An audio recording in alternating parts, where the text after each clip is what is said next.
Let me tell you a story about failure, about swinging for the fences and missing, about a man who had everything, fame, rings, immortality, and threw it all away for a dream.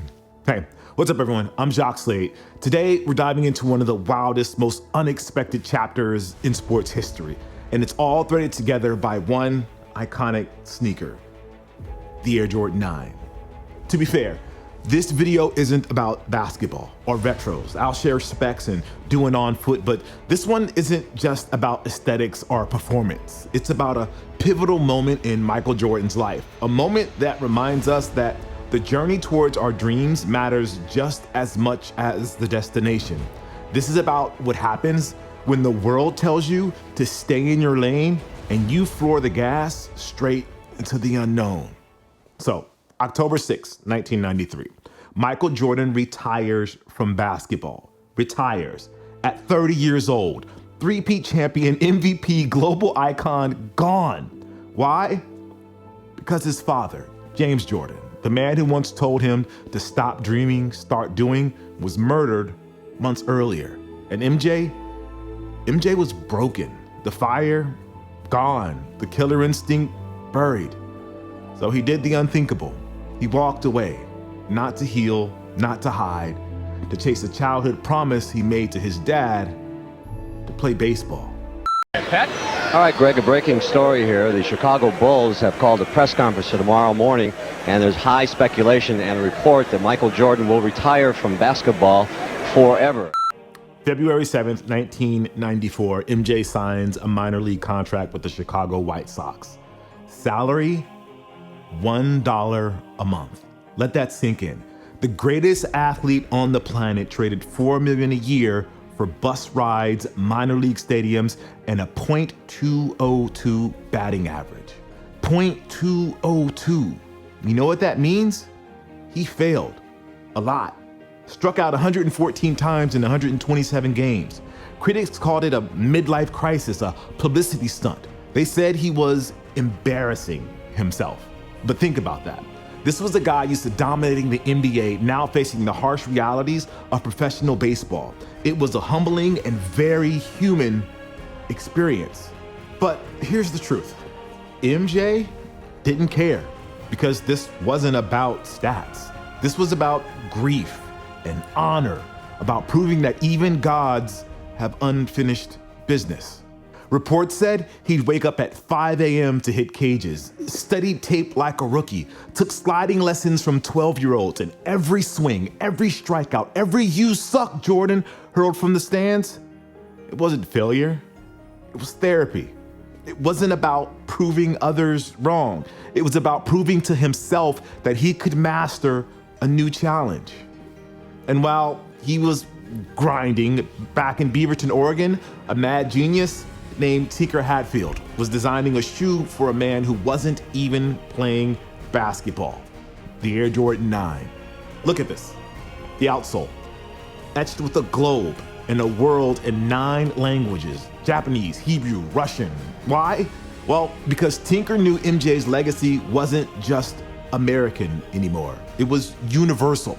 But here's the kicker. MJ never originally wore these on the court. He was too busy striking out in AA. So Tinker did something radical. He turned the AJ9 into a baseball cleat, reinforced the toe cap for slides into home, added a grippy rubber outsole for dirt and grass. This shoe wasn't a basketball icon. It was, in a sense, a middle finger to expectations. So let's geek out for a minute.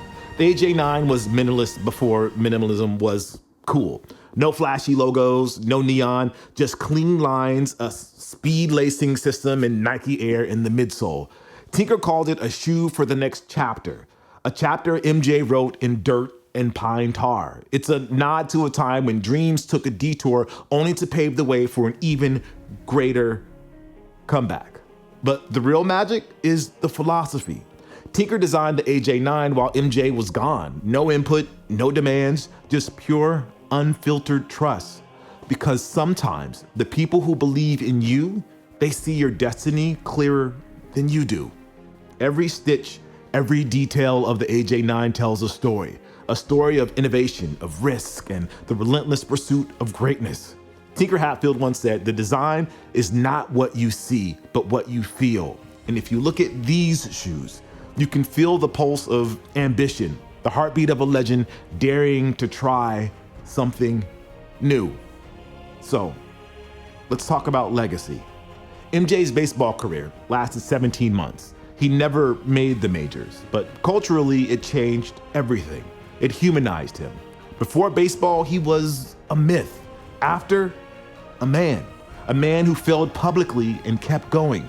And the AJ9, well, it kind of became a cult classic.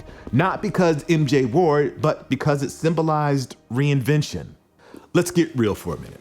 What does Michael Jordan's baseball journey have to do with you and me? Well, it's simple. It's about chasing your dreams, even when the odds are stacked against you. It's about stepping out of your comfort zone and embracing the possibility of failure, knowing that every setback is a stepping stone towards your growth. Think about your own dreams. Maybe you always wanted to start your own business, pursue art, or simply take a leap of faith in a new direction. Jordan's story reminds us that failure isn't the end, it's part of the journey. His time in baseball wasn't about winning or losing, it was about learning and evolving and daring to challenge the status quo.